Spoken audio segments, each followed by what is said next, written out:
Welcome to Success Drips Clues. This podcast is all about leveling up your mindset, your opportunities, and your life. If you're ready to think bigger and move smarter, let's get into it.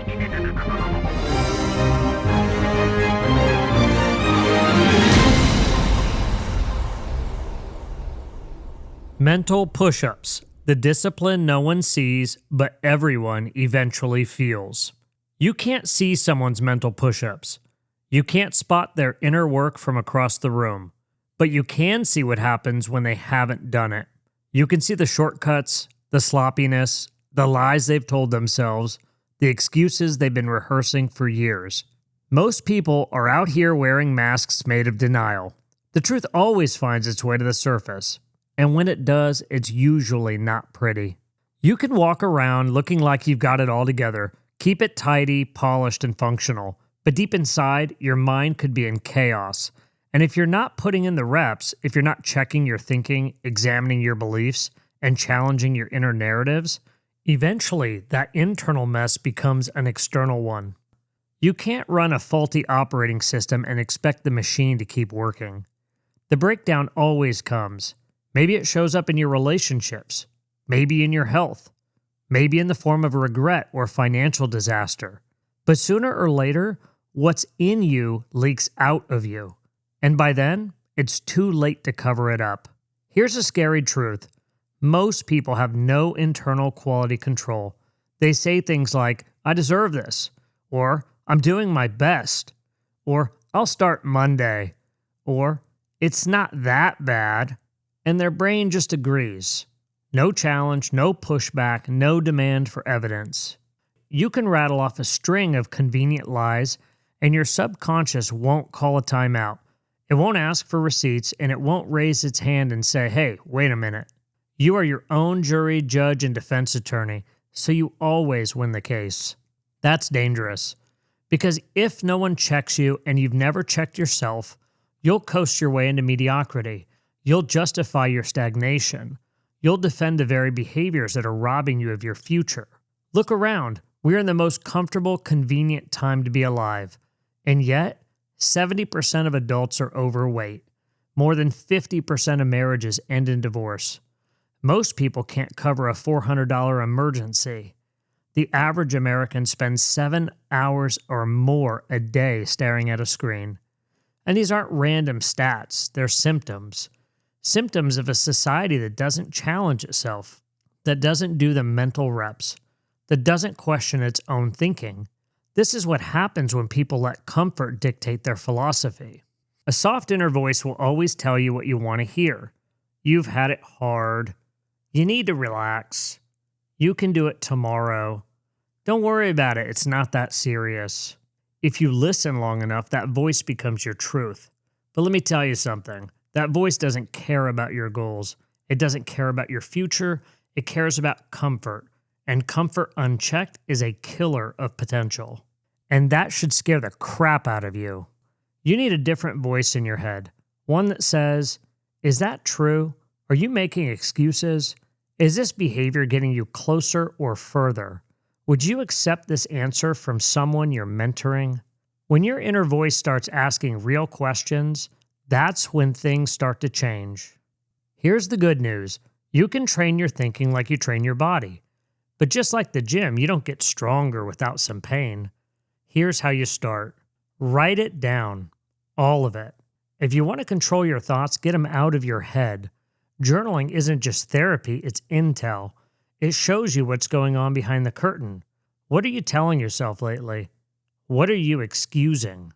What promises are you making but not keeping? You can't fix what you're not willing to face. Most people never see their own patterns because they never write them down.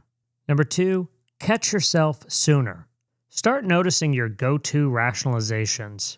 The moment you catch yourself thinking, I'll do it later, challenge it. Ask yourself, would I respect this answer from someone else? Is this the kind of habit that leads to my goals? Create mental alarms for lazy thinking. Eventually, your mind starts rewiring itself to catch these lies before they take root. Number 3, Build an inner scoreboard. Track your follow-through. Did you do what you said you would? Did you keep your word for yourself? Did you finish the task even when it got hard? Your self-image is built through evidence. Every time you follow through, you build trust with yourself. Every time you don't, that voice gets quieter and weaker. Make it a priority to stack wins, even small ones. Number 4, use hard truths as fuel. When you realize you've been lying to yourself, don't sulk. Use it. You have a choice. You can wallow in shame or weaponize your awareness. The goal isn't to feel bad, it's to feel clarity. Once you see the problem, you can do something about it. That's not weakness. That's power. Number 5, upgrade your inputs. The voice in your head is often an echo of the voices you allow around you. Podcast, books, social media, conversations, music. What are they feeding your brain? If your inputs are full of distractions, drama, and delusion, your thinking will be too. Get around better ideas, better thinkers, better questions. You can't have a sharp inner voice if your outer world is dull. Mental discipline is quiet. No one claps for you when you resist the easy path. No one sees the moment you said no to comfort and yes to growth. But over time, that inner discipline becomes outer strength. Your health gets better, your relationships improve, your finances stabilize, your confidence grows. Why? Because you became someone that you can count on. If you don't do the mental reps, don't be surprised when everything else breaks down. The quality of your thoughts determines the quality of your life. So what are you thinking? What lies have you been letting slide? What standards have you dropped without even noticing? Start checking your thinking like your life depends on it, because it does. This isn't just a mindset tweak, it's a lifestyle shift. If you want help doing the deep work that transforms how you think, act, and live, I created a free 5-part audio series and companion guide called the Self-Work Blueprint. Inside, you'll get a 7-day challenge to reset your thinking, a 90-day growth plan, and prompts to upgrade your personal philosophy and tools to train your mindset, build discipline, and stack wins. Grab it now. The link is in the description, and it's completely free. Also, in the description, you'll find a link to a worksheet that goes along with this podcast. Who am I?